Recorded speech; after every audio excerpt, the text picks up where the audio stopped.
The new Formula 1 movie is out soon, so I decided to go back to 1966 and have a look at the first time Hollywood and Formula 1 crossed paths. Like the modern film, this was recorded alongside the real Formula 1 season. It included Hollywood stars and had actors driving lower Formula cars disguised as Formula 1 cars. And both films feature questionable romance storylines. This is Grand Prix. Director John Frankenheimer decided that he wanted to make a Formula 1 based film, with the star of The Great Escape, Steve McQueen. Although, when Frankenheimer sent one of the members of his team to meet with Steve McQueen, the meeting did not go well, to the point that Steve McQueen left and decided to set up his own Formula 1 film. The next step was both filmmakers went as fast as they could to sign up real Formula 1 stars to be in their movies. Steve McQueen's film, which is now called The Day of the Champion, got the signatures of Sterling Moss, Jim Clark, Jackie Stewart and John Surtees, but ultimately the film was never made, as Steve McQueen had to abandon it due to illness, although he would return to motor racing with the film Le Mans in 1971. But back to Grand Prix, and the F1 paddock was initially hesitant to allow the filmmakers into their world, especially Ferrari. But John Frankenheimer went out and recorded 30 minutes of what his film would look like to show to the F1 world, and even secured a private screening with Enzo Ferrari himself. When Ferrari saw the footage, he was so impressed that not only did he allow Ferrari to be in the film, but he gave what was then unprecedented access to the Ferrari factories and their real Formula 1 cars. In the modern day, it seems like the modern Formula 1 film has had similar problems, reportedly with Red Bull not wanting to be part of the film due to fears that they would be depicted as the bad guys. Although it seems that Enzo Ferrari was not too fussed about that at the time, as although the Ferrari guys are not seen as the bad guys of the film, their cars do lead directly to the death of 3 people across 2 races. But with F1 on board, it was time to start filming, and as Steve McQueen was no longer part of it, they went to the other star of The Great Escape, James Garner. Let's actually get into this film, with the intro sequence put together by the legendary Saul Bass. Saul Bass was known for designing title sequences and posters. He was most famous at this time for his work with Alfred Hitchcock, including producing the storyboards for Hitchcock's most famous moment, the shower scene in Psycho. The title sequence for the film shows us the teams preparing for the 1966 Monaco GP, including close-ups of the drivers and work being done to the cars. Bass does have this interesting approach to it by showing it, then showing it across multiple screens, and then even more. You see Jochen Rindt put his helmet on, and then there's 6 Jochen Rindts. We are then introduced to the commentator, who, although he is never named, is one of the most important members of the film, as, like a commentator does in real life, he provides the exposition for what's happening on the screen and also what has happened off the screen. Monaco Grand Prix is about to start. There's Scott Stoddard with his Jordan BRM. We also get to meet our main characters here. Scott Stoddard, a British Formula 1 driver driving for BRM, known as Jordan BRM in this film. His older brother was a Formula 1 world champion who passed away in a crash. Jean-Pierre Sarti is a 2-time French Formula 1 world champion driving for Ferrari. Nino Barlini is Sarti's teammate at Ferrari, a young Italian driver with history of being a world champion on motorbikes. And finally, Pete Aaron, played by James Gardner. Also driving for Jordan BRM, Aaron is an American driver who has a long history in Formula 1, winning many races, but has not been able to win the world title. We also get a long list here of real-life Formula 1 drivers who have helped in the film. Some of them have played characters or are in background shots, or some have just been given guidance to the filmmakers. All the drivers who appear in the film play themselves, apart from Phil Hill and Graham Hill, who play the characters of Tim Randolph and Bob Turner, who aren't really too dissimilar to their real-life selves, especially Graham Hill. More on him later on. And just like that, the Monaco GP begins. There are 6 races across this film, and Frankenheimer wanted to go out of his way to make sure every single race feels different or focuses on something different to avoid repetition. The races themselves are a mix of actual footage from the races of the 1966 season and then close-ups of actors driving the cars filmed at a separate time. Most of the races in the film are set to music, but this one isn't, as they wanted the soundtrack of the first race to be the cars and went out of the way to make sure all the gear changes and engine noises are accurate to what is being shown on the screen.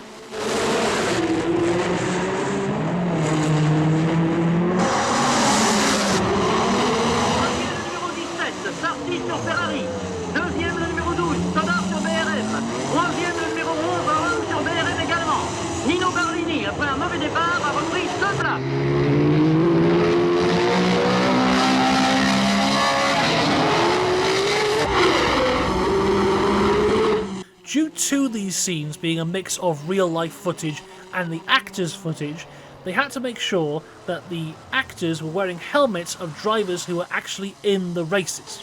Aaron's helmet was based on Chris Amon's one, who strangely was only actually racing for one race in the 1966 season, and it's the one that Aaron's character doesn't take part in, so I'm not really sure why that decision was made, but there you go. Sati has John Surtees' helmet on, and Nino has Lorenzo Bandini's helmet on. Finally, Scott Stoddard wears the helmet of Jackie Stewart.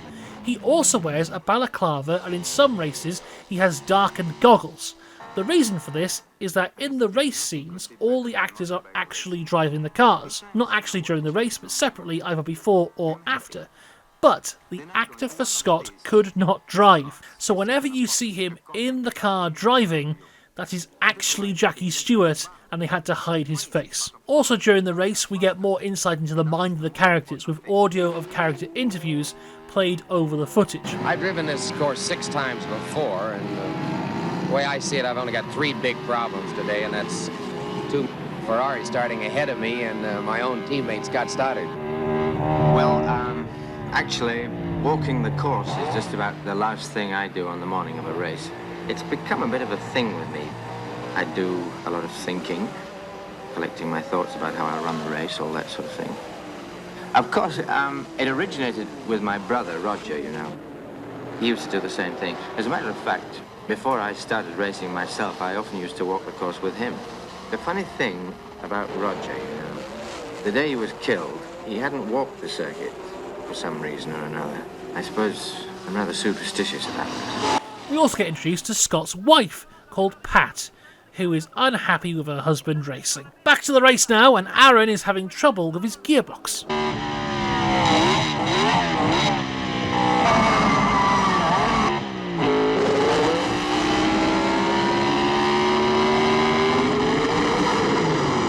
Now, one of the reasons this film was so big, especially at the time with Formula 1 fans, is that for many fans, this could have been the first time they've actually seen an F1 race. TVs had become more commonplace as a household item by the mid-60s, but F1 broadcasting was not. In comparison to today, where every single session is available live, there was nothing. You would occasionally get some highlights every now and again, but many fans would follow the sport by listening to radio reports on the Monday morning and seeing images in magazines. The occasional race would be live on TV, but even then, colour TV would not be commonplace until the mid-70s, so this film, for many, was the first time seeing an F1 race in colour. The way the race was filmed as well, with cameras attached to the actors' cars, was also incredibly innovative. For example, in this sequence we get to see a near full lap of Monaco from a camera mounted on the front of a car, which never would have been seen before. The other cameras mounted across the cars as well are also massively influential, not just on cinema, but also the future of F1 broadcast, up to and including the camera angles that we see today. But back to the story of the race, and Aaron has pulled over, but is told to go back out. Get back out there! It's sticking in between 3rd and 4th. What, you didn't do it in practice? You're supposed it to be you! All right, I'm doing it on purpose. On purpose or not, you're breaking her up! I didn't build a damn car. We can't do anything about it now. Do the best you What can. lap is this? 42! It's a cinch. I'm halfway home. You're never halfway home! He's Aaron's away again. He's obviously had some sort of gearbox trouble. There's Stoddard now. He'll left his BRM teammate Aaron next time round. Stoddard's driving a tremendous race. Due to this stop, Aaron is nearly a lap down and is being lapped by his teammate. He is initially hesitant to let his teammate through, but does wave him through, but then has gearbox issues and disaster strikes.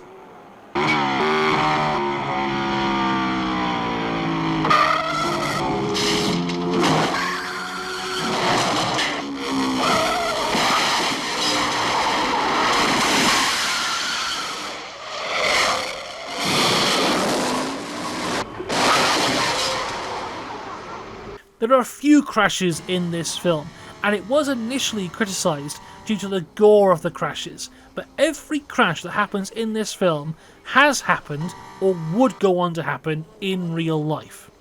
After the crash, the BRM team principal thankfully is very professional and stays very, very calm. Damn you! Damn you! Get these people out of here! Where are the cops? You're a bloody liar! Glacier! I told you to take it easy with him! Apart from being a bloody coward, don't! Get out here! You're a liar! Now get these people out of here! Now look, you're through with me! Now just get out of my sight as quick as you can! Jean-Pierre Sarti goes on to win the race and celebrates, but afterwards has a very honest conversation with Aaron. Pete, do you ever get tired of the driving? No. Lately, I sometimes get very tired. You know what I mean? Very tired.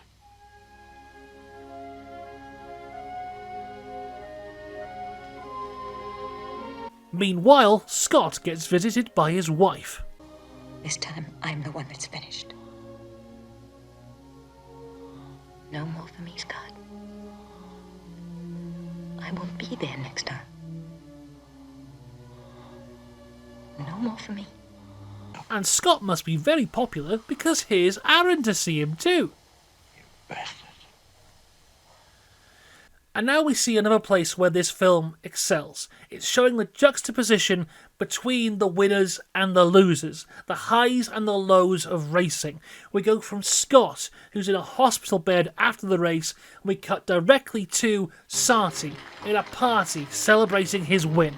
He's also there with his best friend, real-life F1 GOAT of the 1950s, 5-time Formula 1 world champion, Juan Manuel Fangio. This is also where Sarti is introduced to American journalist Louise Fredrickson, who will be the main character in Sarti's storyline throughout the film. Now, before I watched this film, I didn't really know much about it. I knew it had some great shots of Formula 1 cars. The only other thing I knew about it was that Graham Hill was reportedly nearly nominated for an acting award for his acting in the film. That's what everyone always says about this film. So I was so excited to see Graham Hill's fantastic acting, and this is the first time we get to see him as Bob Turner, so let's have a look at how good he does. It was an excellent race you did today, Jean-Pierre. Well done. Thank you. Very good. Thank you very much. Fantastic stuff. But back to the character of Louise. The great thing about her is that she isn't in the F1 world. She's a fashion journalist, but she's been dropped in here looking into the fashion side of Formula 1. And due to her not being part of the world, she can act as an audience insert for the members of the audience who don't know Formula 1. And she can ask the kind of questions that those members of the audience may always want to ask. And she can also call out the ridiculousness of it all. And she does that immediately.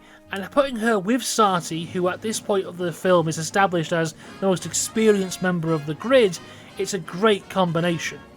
Well, I work for an American fashion magazine, and we're going to do an issue around racing cars. Yes.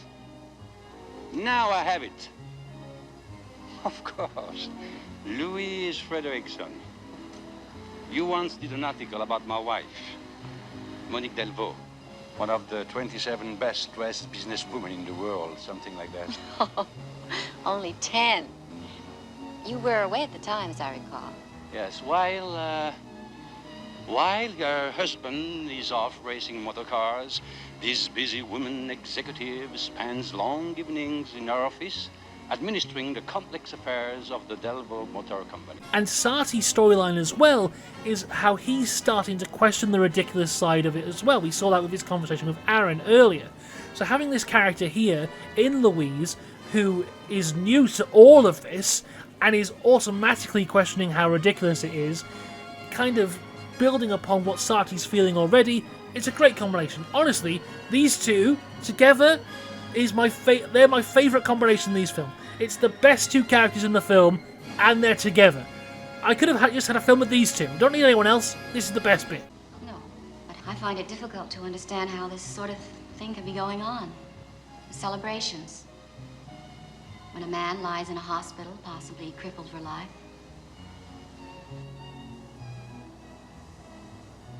Chère mademoiselle, if you were dead, it would be the same. More subdued, perhaps. The same. And apparently it doesn't affect you at all. None of you. I'm sorry. I guess that was all very rude of me. Before you leave, I want to tell you something. Not about the others, but about myself. I used to go to pieces. I'd see an accident like that and feel so weak inside that I wanted to quit. Stop the car and walk away. I could hardly make myself go past it. But I'm older now. When I see something really horrible, I put my foot down, hard, because I know that everyone else is lifting his. What a terrible way to win. No, there is no terrible way to win. There is only winning.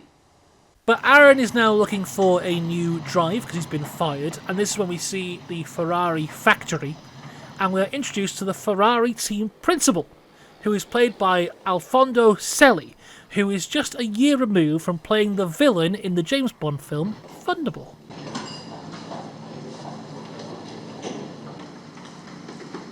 So, you wouldn't let Starter lap you. You're still getting yourself into hopeless situations. It wasn't hopeless to begin with. It just turned out that way. We also find out here that Aaron used to drive for Ferrari and was teammates with Sati, but left because he didn't want to be a number 2 driver. Up next is the French Grand Prix, and we immediately find out who Aaron is now working for: the media team. We also have Louise attending her first race in the pit lane and asking yet more audience-based questions. Well, I'm afraid I don't understand any of this. Not any of it? No. I mean, for one thing, it looks to me as though the spectators can't really see very much of the race. True enough, I suppose. Jean-Pierre, andiamo. And the risks you take, are they ridiculous? I mean, I might understand it if you made a great deal of money, but I'm told you don't at all. Some of us do, but money is not an important part of it. Then what is? Many things. It's marvelous to go very fast. Why is it so marvelous to go very fast? Answer that one, Lisa. Then we get the introduction of another important character, Mr. Yamura, who is the owner of the Yamura Formula 1 team, who Aaron goes to interview but gets rejected. I was wondering if Mr. Yamura would consent to doing an interview. Mr. Yamura regrets he does not give interviews. But someone who is being interviewed is Pat, who proclaims to the world that her and Scott are absolutely fine and definitely not separated. Pat, when did you last talk to Scott? Can you give us some idea of how he's coming along? Oh, we talk 2 or 3 times a day. He's coming along beautifully. And he wants everyone to know how very grateful he is for all the Now, the thing with great actors is it's not just about how you act when you're saying your line, but how you act when you say nothing, and how you have to show emotion not through your voice, but through your face, and how you react to what another actor is saying.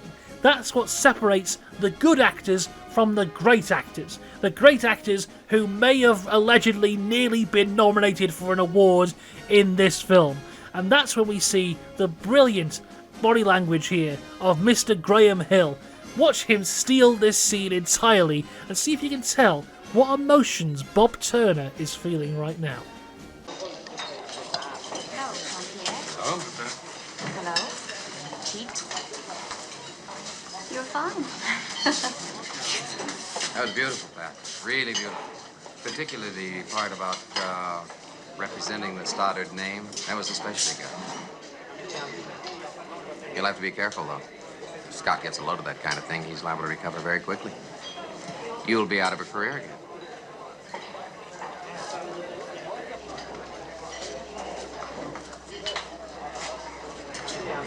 You're very superior, Mr. Allen. The man who put Scott started where he is. Scott put Scott where he is.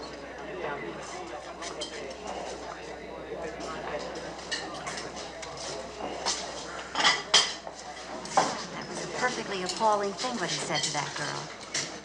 He may have done it badly, but he isn't altogether wrong, you know. The Stoddards don't exactly have what one would call a fairy tale marriage. Well, that's their business, isn't it? Not if she chooses to discuss it in front of a television camera. Now, would you care for some lunch? Nino seems to have enough there for all of us.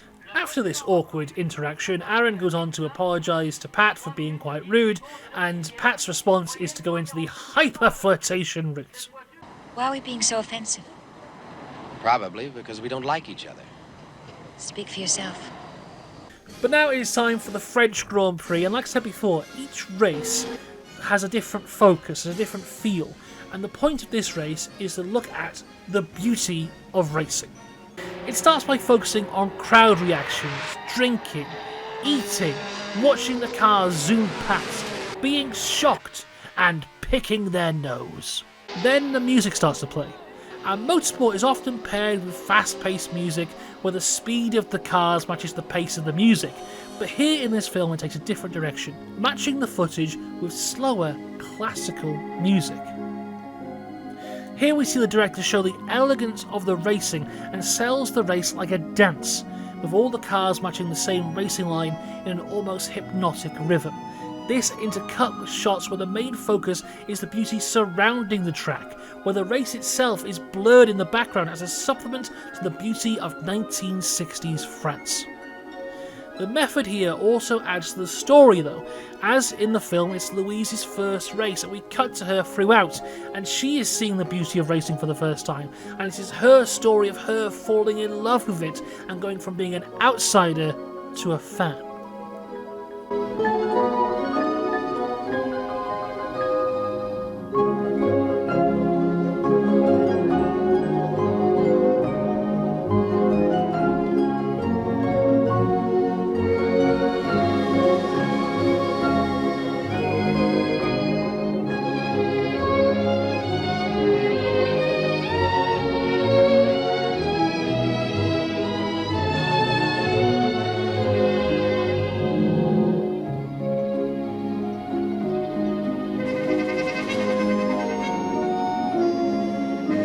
Sarti wins the race and Aaron drives Pat back to the hotel, where she tries to explain why she has left Scott. I've left Scott, you know. Really? Yes, I know. You've got a great sense of timing. You think I should be at his bedside, nursing him back to health and vigor? I guess I'm just an old-fashioned boy at heart. You don't understand. I left him because he won't quit. He won't stop racing. And I couldn't take it anymore. I couldn't stand it. Do you know what he does the night before a race? He lies in bed and sweats. And then you wouldn't know what that would be like for a woman. To live with that.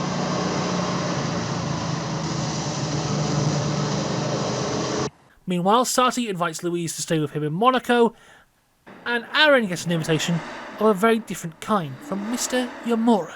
Aaron goes to meet with Mr. Yamura in his factory, where it turns out Mr. Yamura speaks English after previously saying that he didn't.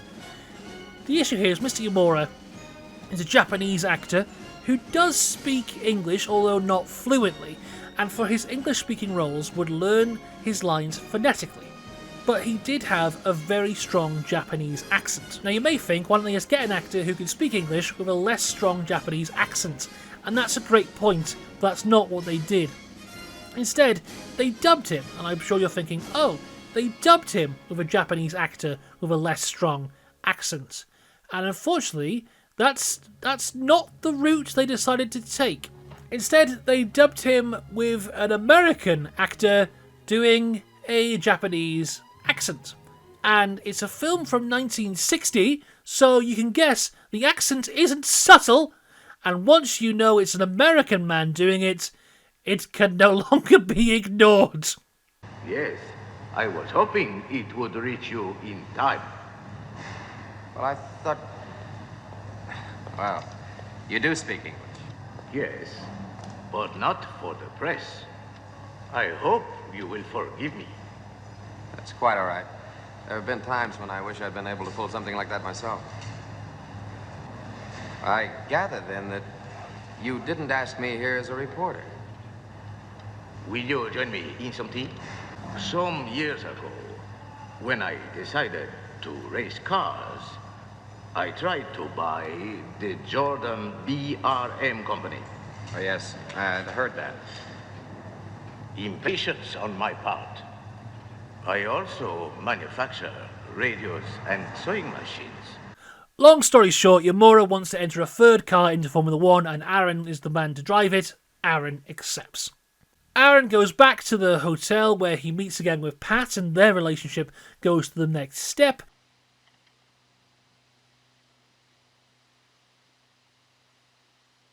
Good night.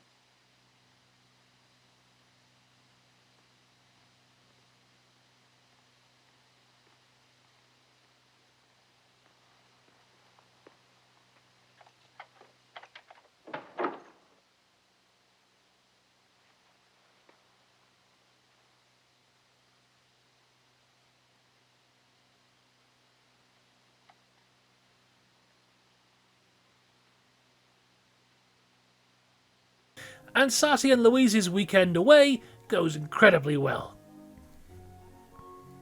And now it's time for the best scene in the entire film, the driver briefing before the Belgian Grand Prix. As this features a lot of actual F1 drivers. Richie Ginford, Graham Hill, Jochen Rindt, Bruce McLaren, Dan Gurney, Phil Hill and Joe Siffert, as well as some other ones in there who I wasn't able to recognise, but this is full of them, it's fantastic. Races before Stevolo have not been improved over last year. If anything, they're worse. Now, as Zori said, this is the best scene in the film. But within the best scene in the film, there is the single best moment in the entire film. And as we've already established here, Graham Hill is a fantastic actor who cannot be questioned. And in this scene, he has to say a line, get out of his chair, and walk to the back of the room. And as he's walking to the back of the room, in this Hollywood blockbuster movie, which is incredibly serious, Jochen Rindt decides this is a good time to try and trip him up. It's the best thing that happens in the film. Well, I must say, I don't see how they could possibly be worse than last year. Let's write them a letter. They file letters. A strongly worded letter, official, from the Driver Association. I have a special file for strongly worded letters from the association. Are we going to talk about calling this race off to the rain? No. Please, Richie, one thing at a time. The subject is road condition. Well, they haven't changed the road in 10 years. They're not liable to do it now. Look, we all know that you're taking your life in your hands just driving this course in the rain. So when are we going to do something about A it? strongly worded letter demanding that the road be paved in the worst of places. The road by tomorrow, so what's the point in talking about? That's what I say, but we talk about this business of rain every year. It's damn well time we did something about it. Well, let's demand to cancel it if it rains. You can't cancel this place. You can't even postpone it. But all the fun is interrupted as Scott makes his return. Gentlemen, what about the flag marshalling? C'est chef, la même chose. Cette fois Hey, so good, yeah. It's Scott.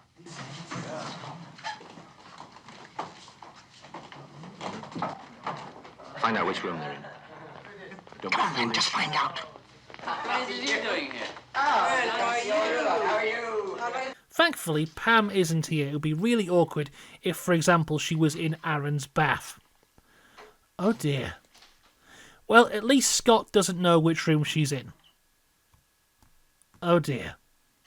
Now here comes the big confrontation scene. This is the first time Scott has seen his wife since she left him in a hospital bed in Monaco.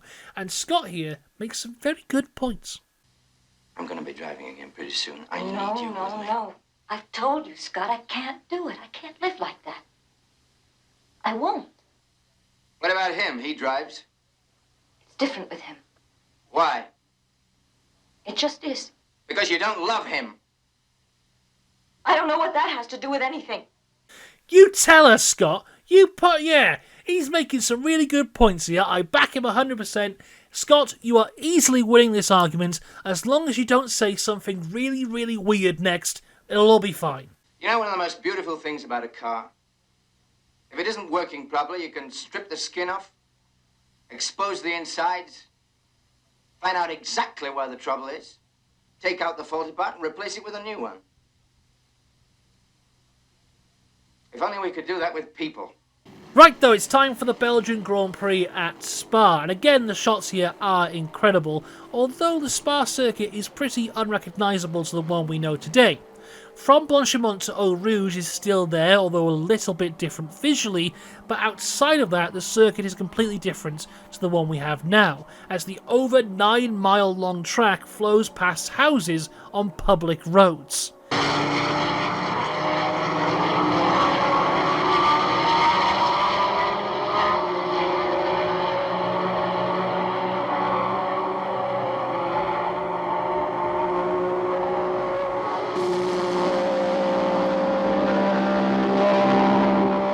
But what makes this race different from any other race in the film? Now, as I said, the race footage here is a mix of real life and staged. That means, for example, if it was to rain in the actual race, it would have to rain in the film version.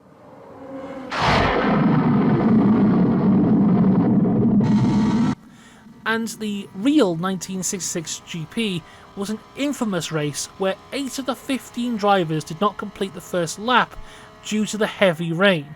And the remnants of this is visible in the film, with abandoned cars all over the track. And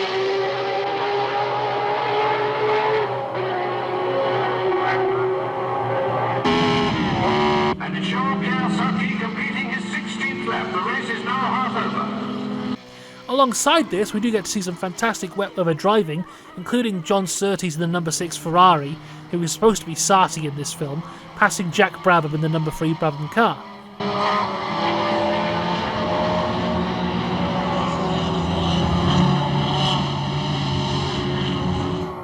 But then, disaster strikes.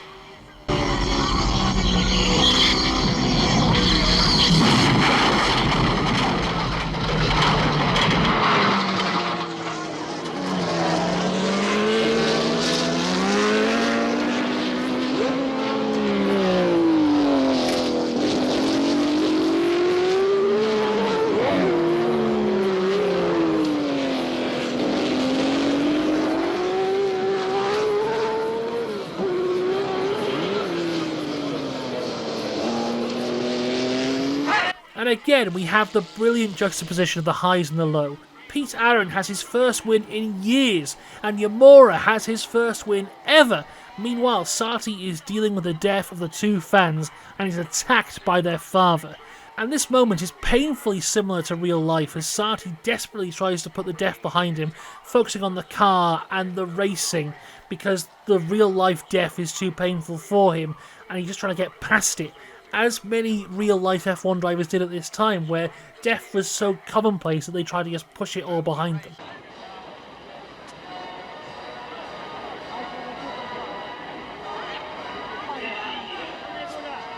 Salaud! Salaud! Espèce de cochon! Il faut que je tue! Salaud! Cochon! Bon salaud! It will be necessary to test a new one for the Nürburgring. A very difficult course, but one of the most beautiful. You will.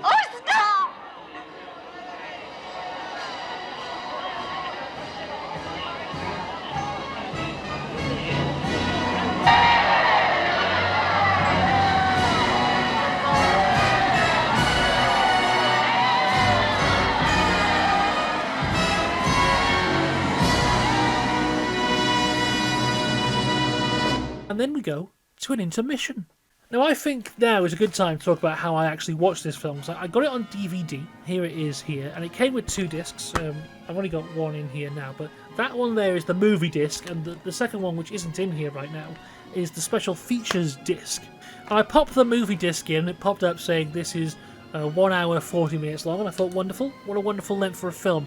I sat back, relaxed, pressed play, couldn't wait to watch it. An hour and 40 minutes passed and we got to the point that we just got to now, and it said intermission followed up by insert disc 2. And I inserted disc 2 and there was another 1 hour and 30 minutes.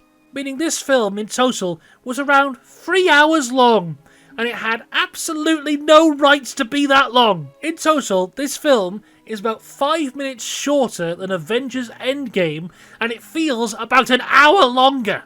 In the process of making this video, I put together a little highlights package to make it easier when editing. So I took the entire film and just put in the scenes that were important to the plot and the races. And in total, I cut out an hour of this movie. Now, most of that is just Nino's storyline, because Nino's storyline is so pointless, it's not needed. He meets a girl in Monaco, they fall in love, they're two young people in love for the entire film, then, before the last race, he cheats on her with two Japanese girls, and she runs off with some other fella. That's the entire story. It's no point of being there. It's really rather pointless. There's also a lot of scenes of just like Aaron and Pat kind of just chatting about nothing, or Louise and Sati just chatting about nothing. Then there's a whole thing where Aaron goes to Mr. Yamura's house and he explains what he did in the Second World War.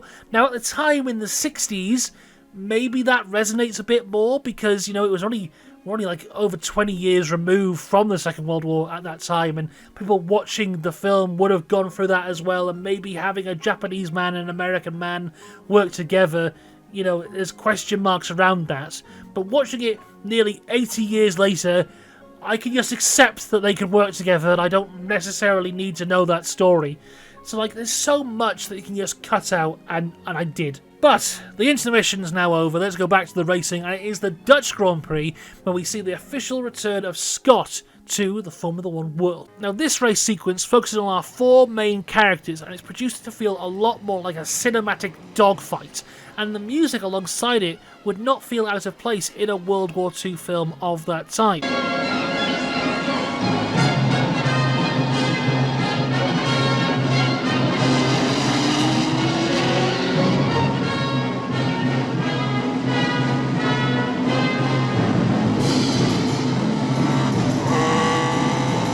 The scene also focuses on the weakness of two of the drivers, the injuries of Scott and Sati's lack of confidence in the Ferrari after the crash in the previous race.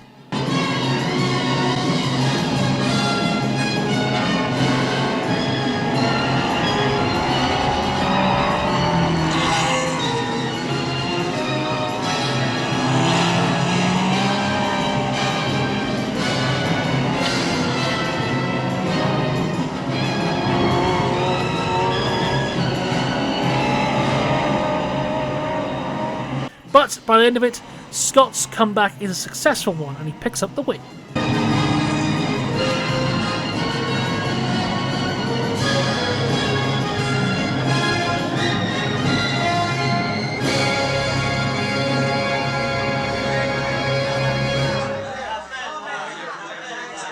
We cut around a lot now to show a few months worth of racing in a very short period of time.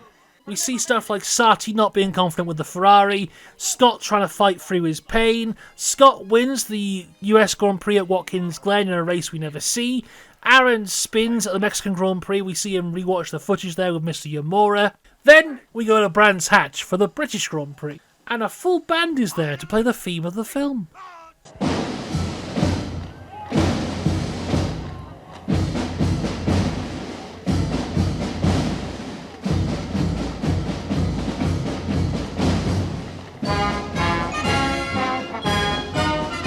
And again, the commentator is here doing a great job at explaining the story and telling us what has happened off screen. It will be Nino Barlini's first race here at Grand Prix, but his teammate Jean-Pierre Sati of France, the #1 Ferrari driver, and Pete Aaron of the Yamura team have both driven before here on England's premier circuit.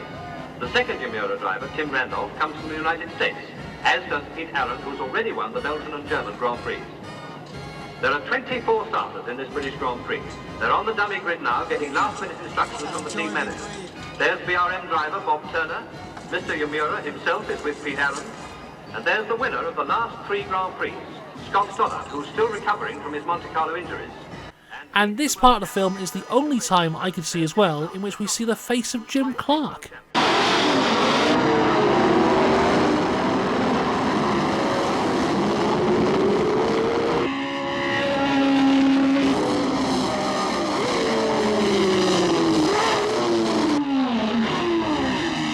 Scott's injury again is a main focal point of this race as he has to retire early. Very slowly. My goodness, he looks as if he's on the edge of collapse. What a shame. He was driving a beautiful race.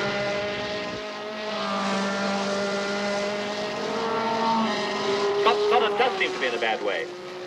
His retirement certainly puts a new complexion on the race. Barlini leads, but Ferrari team leader Sarti, Aaron and Rint all have the Sicilian in their sights. There's a tremendous battle for second place between Sarti and Aaron. Although there's one more World Championship race still to go at Monza in Italy, the result here at Brands Hatch is very important to both these men. Iso Yamura himself is dedicated to winning the Constructors' Championship, and Aaron is his only hope here at Brands. His second car, driven by Tim Randolph, blew up its engine early in the race. Then we focus on a very close battle for the lead across the final laps. But thankfully, Phil Hill is here with his eagle eyes to tell us what's going on with Aaron's car. Look, he's spilling something. Looks like fuel. Gas leaking?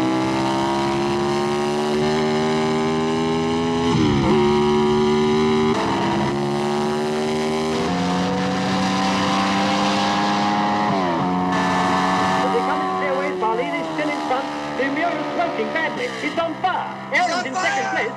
And Aaron's engine fire propels him into second place, and Nino wins. Going off the track. There are flames shooting out of the back of the car. Let's hope Aaron can get out. There's a fire crew right there. He could be all right. He's rolled out of the car. Keep back, keep back. What a shambles. Some of the crowd are rushing to the fire, and Sarti's stopping. He's obviously going to see if there's anything he can do for Aaron. Iso Yamura is also running across the track with Tim Randolph. From here, it looks as though Pete Aaron's on his feet. He must be okay, but I bet Are you all right? I'm okay.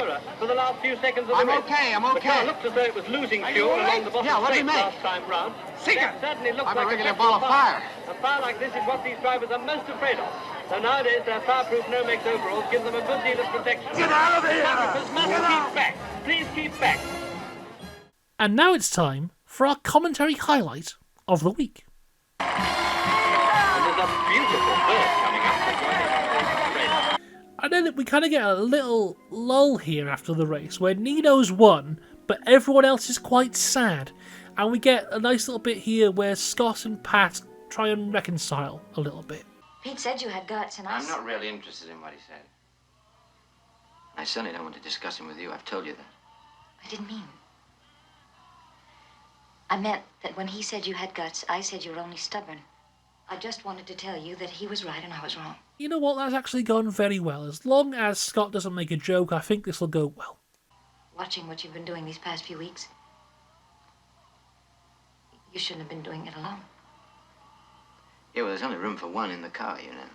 I don't mean that. You know I don't. I know. It was a joke. Do you still want me, Scott?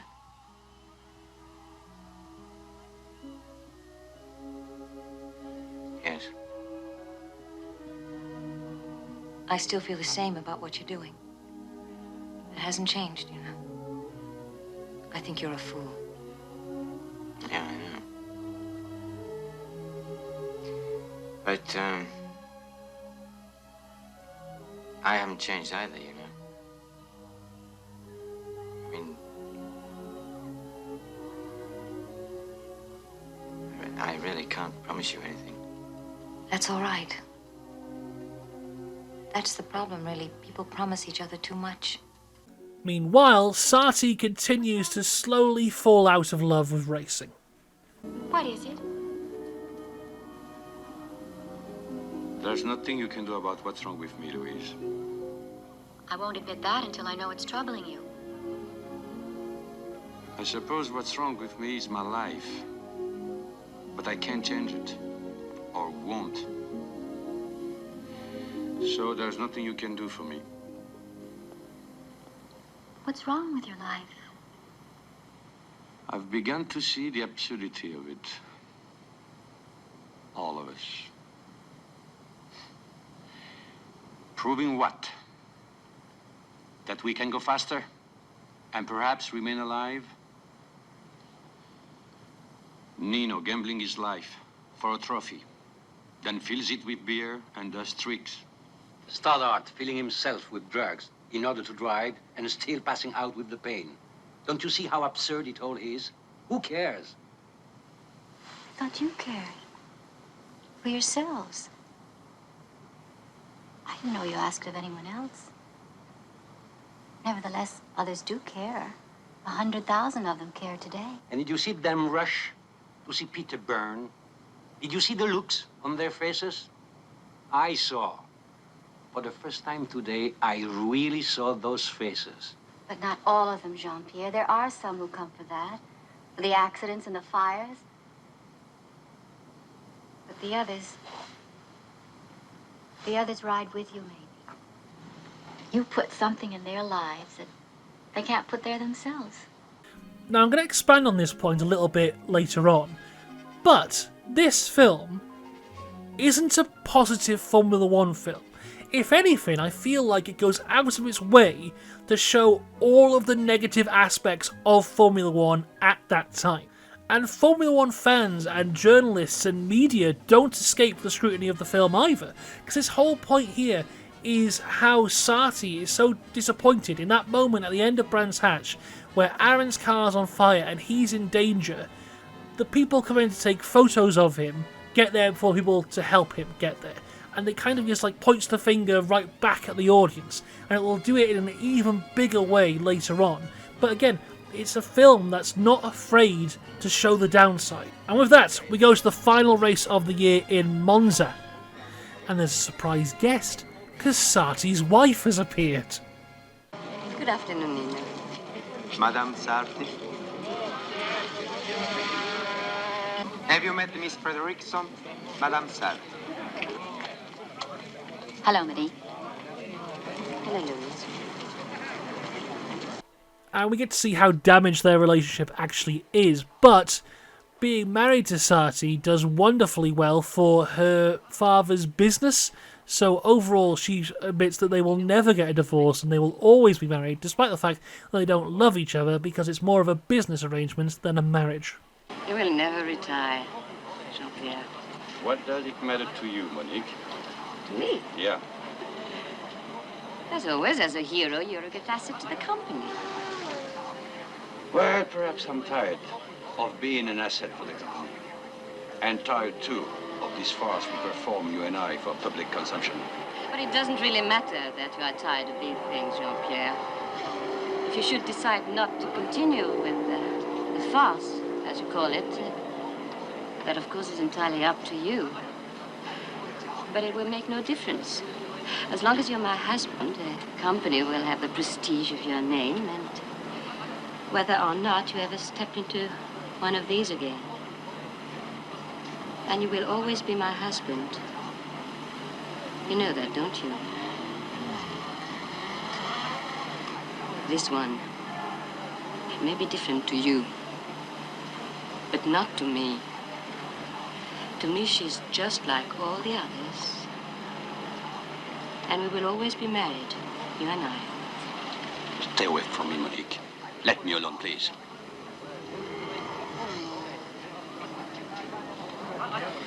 Tell me, what terrible thing have I done to you that makes you want to nail me to this absurd life we have together? What terrible thing, Monique?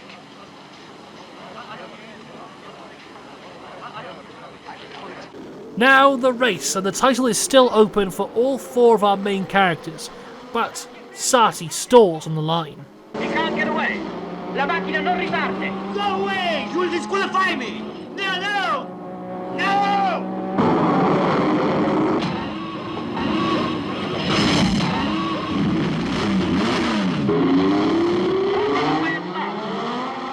Now, Monza falls in between Monaco and Spa in terms of how much has changed in terms of the layout, because a lot of the track is the same, but the film takes place during the time that F1 was using that iconic Monza banking, and that brings us some beautiful shots.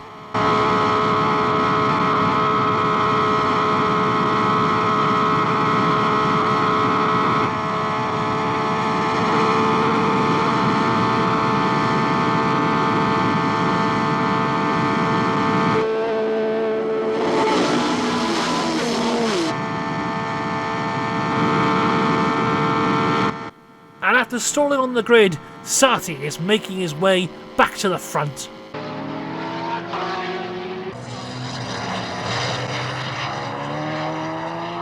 Primo Barlini, seguito da Stoddard, Aaron, Gurney, Randolph e Sarti. Sarti è settimo. As they sweep round the banking this time, Sarti's going to catch up with the three cars fighting for fourth place. He's passed him, Randolph, for the Japanese Yamura. Now watch him go underneath Gurney in the Eagle. Yes, he's passed him, and now he's passing Bob Turner in the BRF. He's fourth. Sarti's fourth. There are three slower cars just in front. When Sarti's left them, he'll only have Aaron and Stoddard between him and the leader, Barlini.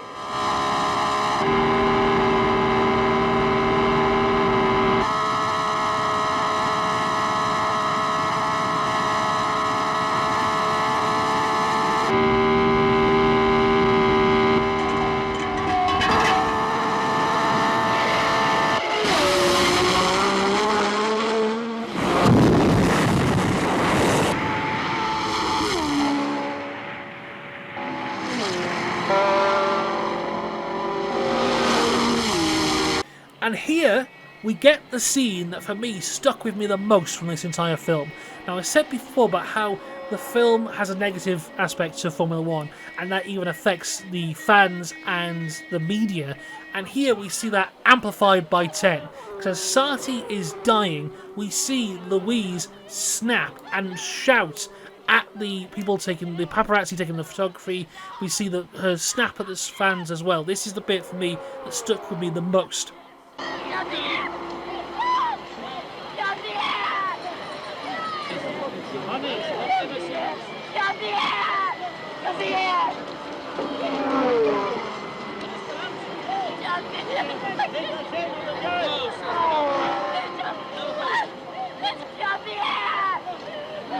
What do you want? Is this what you want? Is this what you want? Is this what you want? That line of, "Is that what you want?" is a direct call-out, not only of the photographers, but of fans of Formula 1 too, especially at that point in time, where driver deaths are so regular that when you went to a race there is a chance that you could watch a driver die. If we go back to the list at the start of the film, of drivers who helped make the film, there is 28 drivers on that list.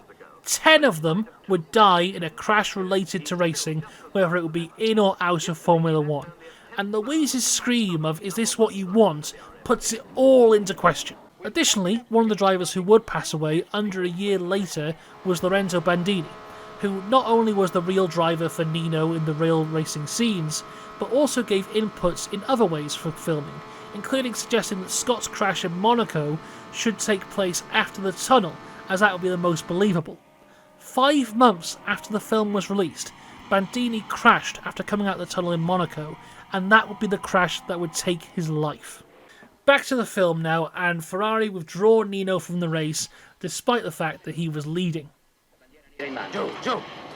Si avvicina alla pista, forse richiama i piloti.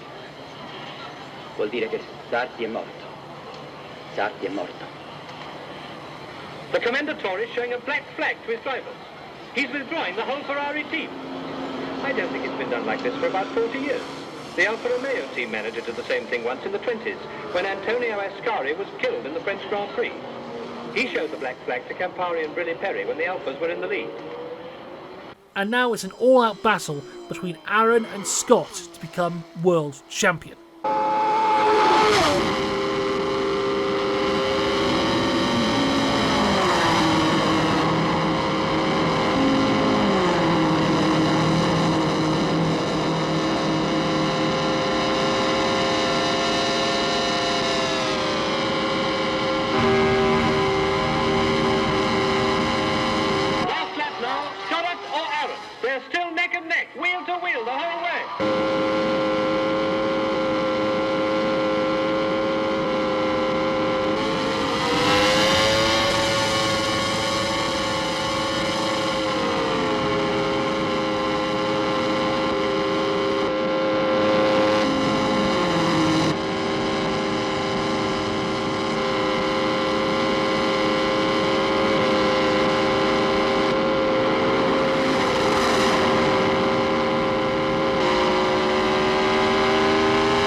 quite on his tail. He can still beat the BRM for the flag.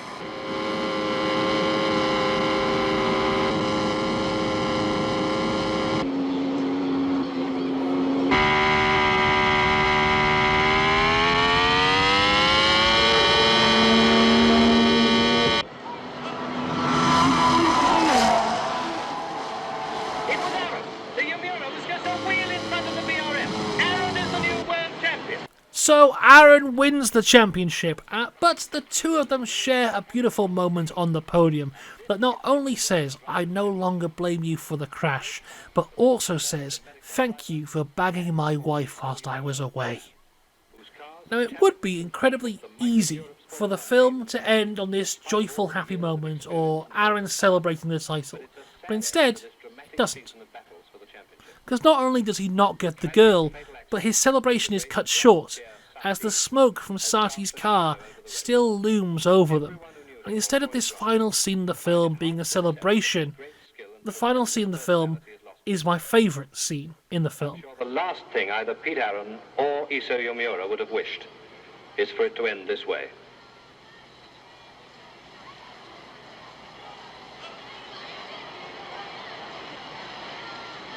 Pete, do you ever get tired after driving? Lately, I sometimes get very tired. You know what I mean? Very tired.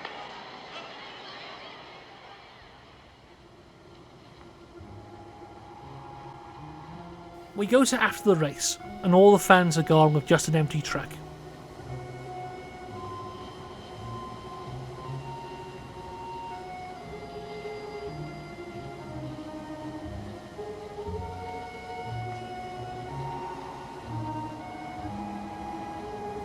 We see Aaron standing alone on the grid.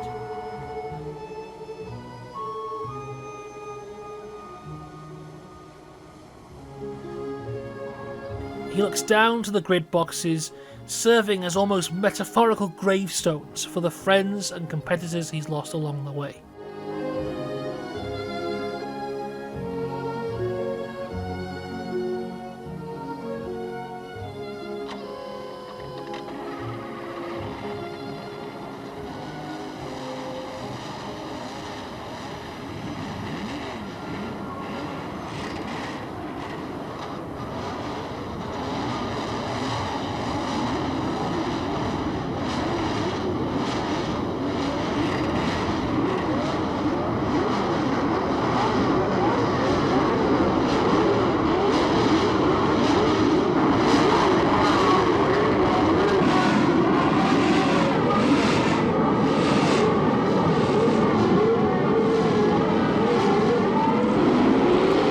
He looks down the main straight to the misty first corner, questioning his future and if it's all really worth it as the track falls silent once more. Then, he has a smoke, walks down the grid and crosses the start line for one more lap.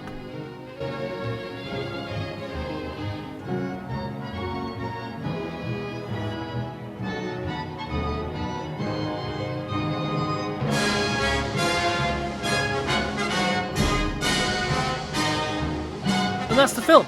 That's Grand Prix. And when I first watched it, I thought I didn't like it. The racing's fantastic, and the shots of the racing are fantastic, but it's intermixed with these like soap opera level romance plots that I really didn't care about, apart from, of course, the dream team of Louise and Sati. But days after I watched it, I found myself still thinking about it and thinking about certain scenes and thinking about what questions it had brought up. And actually, I think it has some really interesting things to say about Formula One at that time. It shows the glitz and the glamour and the highs of racing, especially in Monaco. But again, it almost always focuses on the downside, which gives an honest reflection of Formula One. Of course, it looks at death and injuries, but like, nearly every driver in this film has an affair. Sati's having an affair all the way through it, although you could say by the end it was quite justified because him and his wife are not in a relationship anymore. You know, Pat leaves her husband in a hospital bed in Monaco, and the next thing she does is get into bed with another race driver. The only character in this who doesn't have an affair is Scott. but Scott's barely in half of the film. Nino's having an affair, not that it's in this video because his storyline's dreadful, but Scott's the only one who doesn't have some kind of affair. Aaron is our main character in the film, but I wouldn't say he's a good guy.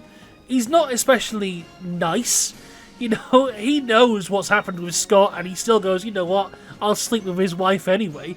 And, you know, he's rude at times as well, but, you know, the closest we get to a good guy is Scott. He's the younger brother of a Formula One legend who passed away. He's trying to escape the shadow of his older brother. He has this horrific crash at the start of the year, but fights back to earn his place, and fights back to be in the mix for the title at the end. But he loses! You know, he's the closest we get to like a atypical Hollywood character type. But in the end, he doesn't win. He loses, and he's like, he goes to his main rival, he's like, oh yeah, I guess we're friends now. He's like, what the hell is that? He's not even on the DVD cover! So like, he's not a good character. Well, he's a good character, he's not a good guy, I guess. I don't know, it's so weird in terms of characterizations. They don't follow any like templates that you would normally see in a Hollywood film. So most of the drivers aren't good people, the team principals are entirely heartless, even the fans get called out. It's not a positive Formula One film, like, at all. No one's good. But it's an honest Formula One film, because you know what? Sometimes the drivers aren't great. I'm sure there are many of them who had very happy marriages, but I can guarantee you there was a few of them who did have affairs. And you know what? Maybe team principals are heartless. And you know what? Maybe F1 fans are awful. I've seen a lot of them on the internet and I don't like them at all. And I think that is honestly why I like this film. Because it has the balls to be honest. Now, obviously, I haven't seen F1 the movie as I sit here right now. But I guarantee you that film will be, look how great Formula One is.